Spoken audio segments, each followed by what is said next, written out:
Today I'm going to be showing you guys a strategy that is crazy in bronze and maybe even low silver 3 rating if you just have these 3 cards that either you might own or you can just pick up on the rental market. So let's dive in today and show you guys how it works.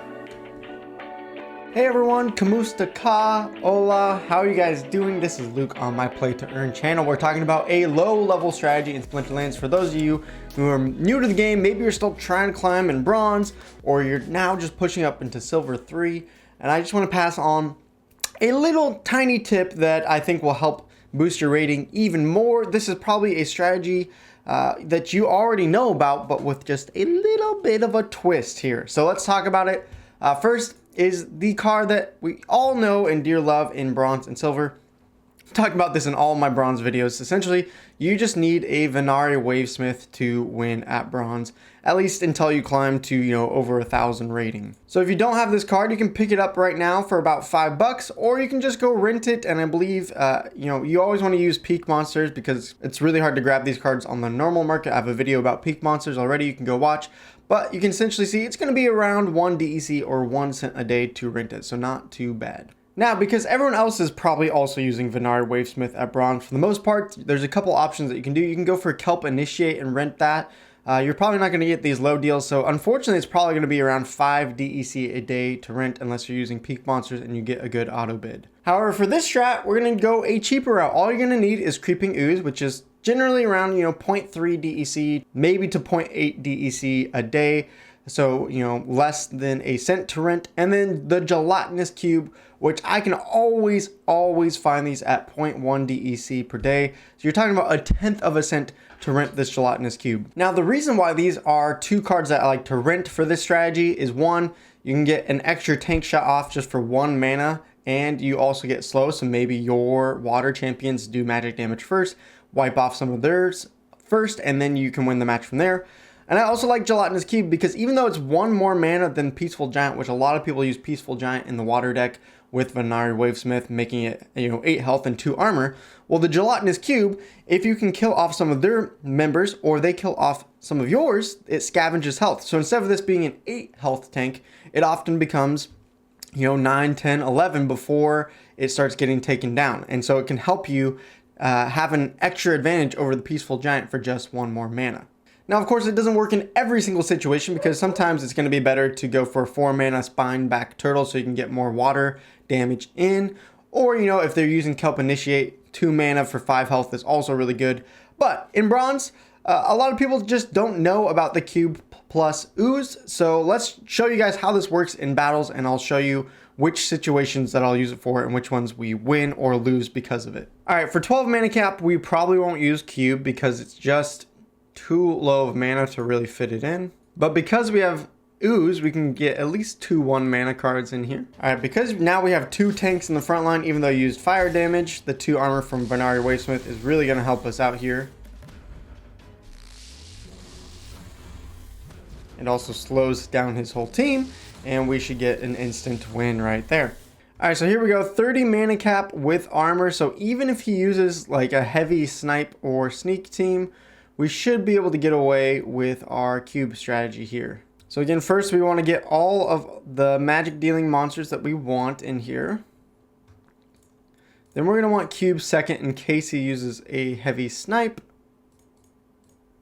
And what you can do is even use Peaceful Giant in first, so that the cube can scavenge up some health. Even if he's using snipe, it'll hit him, but it'll take some of the absorption of the tank hits in the front, so that it'll give enough time for cube to really scavenge up some health. If he goes for a sneak attack, then that's where we're gonna get a little bit vulnerable in this, but with extra double armor plus the Venari Wavesmith armor, it should keep our backline even tanky enough to survive these hits. All right, so here you can see they don't have a Venari Wavesmith, so we already got a huge advantage of that. But because it's magic damage versus magic damage, having the scavenger here is going to keep us healthy. I call this the double beefcake front line here, where we just have guys that really don't do any damage, but they're gonna have 8 health each, and then this scavenger is gonna make this probably, at some point, maybe even 10 health. So yeah, he's gonna shred through the Peaceful Giant, but we're gonna shred through his tank. Scavenge of the cube. Now we're at 10 health. So you can see he's going to have multiple rounds just to try to take down this cube. And he's of course not going to be able to. It's just going to keep getting more and more health. And he's essentially doing no damage. So there you go. There's a match where the cube helped us to have just 2 frontline tanks that have a lot of health so that our backline can just fully do damage and never be touched.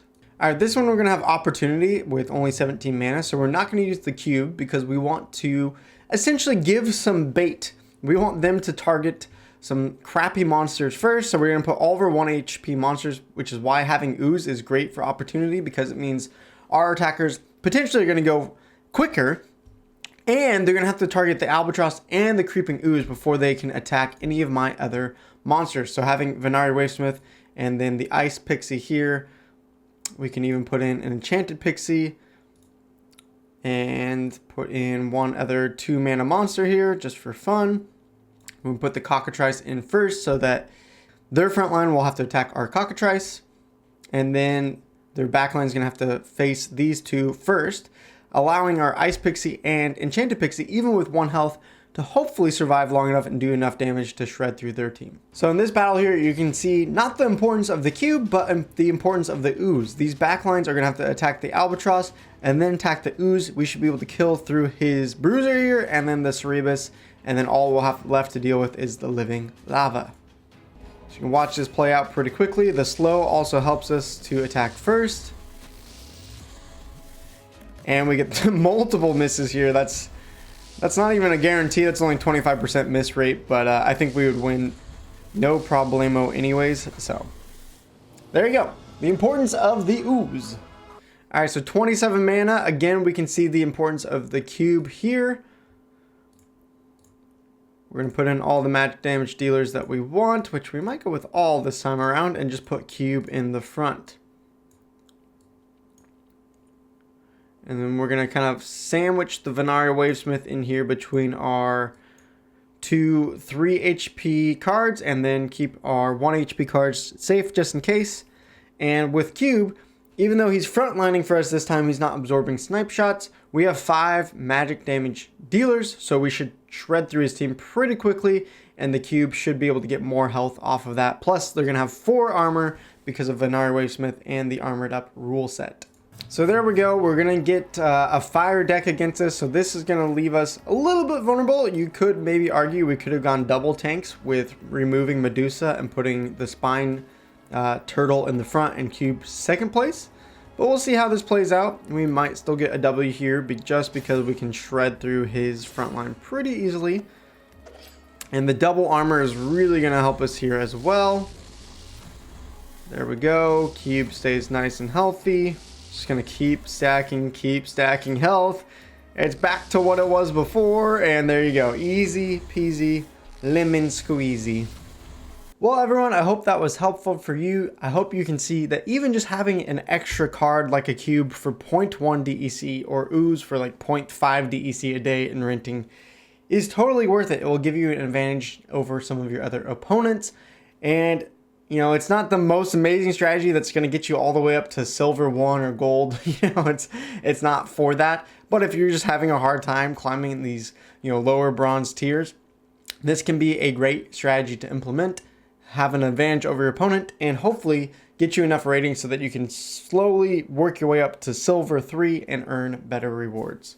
So that's it for today's video. Right now it's an American holiday right now called Thanksgiving, so you'll probably see me less this week, but I'll see you guys hopefully soon for some more videos and streams later on in the week.